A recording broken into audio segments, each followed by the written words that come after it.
अस्सलाम वालेकुम नाज़रीन। रऊफ कलासरा साहब का एक कॉलम हमारे सामने आया जो एक बड़ा दिलचस्प कॉलम था। ये कॉलम दो ख़वातीन सफ़ीरों की कहानी के उन्वान से शाया हुआ। वो लिखते हैं कि आपको याद तो होगा गुज़श्ता साल वज़ीर ख़ज़ाना मुफ्ती इस्माइल ने इंकशाफ किया कि अरकान असम्बली के लिए तरक्याती फ़ंड के नाम पर 575 अरब रुपए मुख्तस किए गए हैं। इस पर साबिक वज़ीर आज़म शाहिद खाकान अब्बासी का कहना था कि इसमें से भी 30% कमीशन खाया जाता है। मान लिया कि सब अरकान कमीशन नहीं लेते, लेकिन अक्सर तो लेते होंगे। 160 अरब रुपए कम से कम कमीशन की शक्ल में उन्हीं लोगों की जेबों में जाता है। आप पूछेंगे कि पैसा उनकी जेबों में कैसे जाता है, उन्हें कमीशन कौन देता है? इस कमीशन में सूबाई महकमे या डिप्टी कमिश्नर दफ्तर मदद करता है। अक्सर सियासतदानों ने अपने रिश्तेदारों या दोस्तों के नाम पर ठेकेदार या कंपनियां रजिस्टर करवाई होती हैं। डीसी साहिबान उन अरकान के कहने पर उनके पसंदीदा कंपनीज या उनकी पसंदीदा शख्सियात को तरक्याती काम का ठेका देते हैं। अगर अपनी कंपनी ना हो तो जिस ठेकेदार को ठेका दिलवाया जाता है वो 30% कमीशन जरूर देता है। इस सब की मंजूरी मरकजी या सूबाई हुकूमत, डिप्टी कमिश्नर या मुतल्लिका महकमों के अफसरान देते हैं।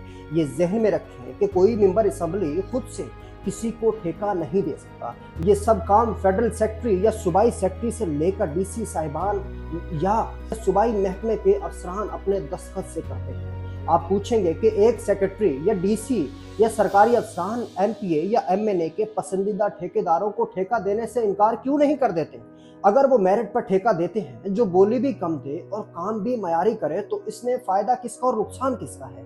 सारा फायदा अवाम और मुल्क का होगा और नुकसान उन अरकान असम्बली का, उनके फ्रंटमैन ठेकेदारों का जो 1 करोड़ रुपए में मंसूबे की लागत 5 करोड़ रुपए बताते हैं और 4 करोड़ रुपए खुद खा जाते हैं। लिहाजा सबको मर्जी के डीसी या सरकारी अफसरान दरकार होते हैं जिनके सिग्नेचर से ये सारा खेल चलता है। फिर आगे वो लिखते हैं कि आपको याद तो होगा कि तुर्किया के बिजली पैदा करने वाले किराए के जहाज के साथ डील करते वक्त उस वक्त के secretary water and power Shahid Rafi ने पैसा पकड़ा था। बाद में वो पकड़ा गया तो नैब से बार्गिन करके सिर्फ 4 करोड़ रुपए देकर वो घर चले गए।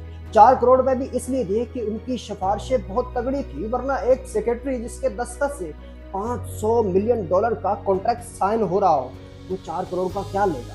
इस रकम से तो इस्लामाबाद में 10 मरले का प्लाट भी नहीं मिलता। फिर वो लिखते हैं, मैं अपने दोस्त को यही कहता हूँ कि अगर बाबू लोग इस मुल्क के हमदर्द होते तो ना वो खुद पुर्तगाल में जदादे बनाते और ना ही सियासतदानों को बनाने देते। दुनिया के 5 बड़े आज़मों में इन सब की जदादे मौजूद हैं। उनका दोस्त कहता है अगर अफसर ये सब ना करे तो उन्हें हटा दिया जाएगा। मैं कहता हूँ कि अगर अफसर ईमानदार है तो इसका मसला क्या है? तनख्वाह, सरकारी गाड़ी, सरकारी घर तो फिर भी मिलता रहेगा। अगर इसकी जगह आने वाला अफसर भी गलत काम ना करे, बिलफर्ज उसे भी हटा दिया जाए। तो जब मुसलसल तीसरा अफसर भी इनकार करे तो ब्रेक लग जाएगी। लेकिन यहाँ एक ईमानदार की जगह 10 बेईमान लाइन में लगे हैं। कलासरा साहब लिखते हैं कि मैंने एक स्क्रीनशॉट अपने दोस्त को भेजा था। वो स्क्रीनशॉट अमेरिका की यूक्रेन में तैनात खातून सफीर का एक ट्वीट है जो उसने अपने सदर ट्रंप के रूस के साथ ताल्लुकात और यूक्रेन को मदद ना देने के खिलाफ किया कि वो मजीद यूक्रेन में अमेरिका की नुमाइंदगी नहीं कर सकती क्योंकि उसे सदर ट्रंप की पॉलिसी से शदीद इख्तलाफ है। इस ट्वीट को अमेरिका की यूक्रेन में एक और साबिक खातून सफीर ने रीट्वीट करके कहा कि मैंने भी इसलिए सफारतकारी छोड़ दी कि मुझे भी सदर ट्रंप की पॉलिसियों पर एतराज़ है, शदीद एतराज़ है। उनके बकौल वो सदर ट्रंप के गलत फैसलों को एक खूबसूरत पैकिंग के साथ दुनिया को सेल नहीं कर सकती, लिहाजा उन्होंने घर जाने का फैसला किया।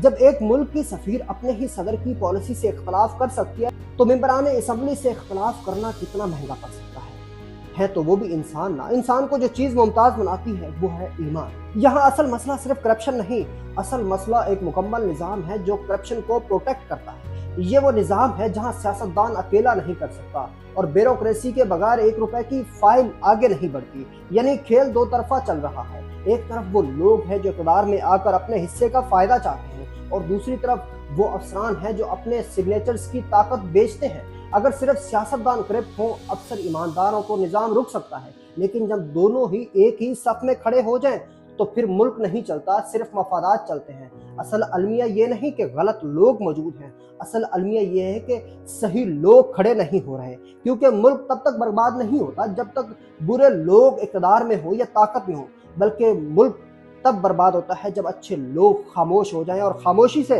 ये सब देखते रहें। अल्लाह निगहबान, अपना ख्याल।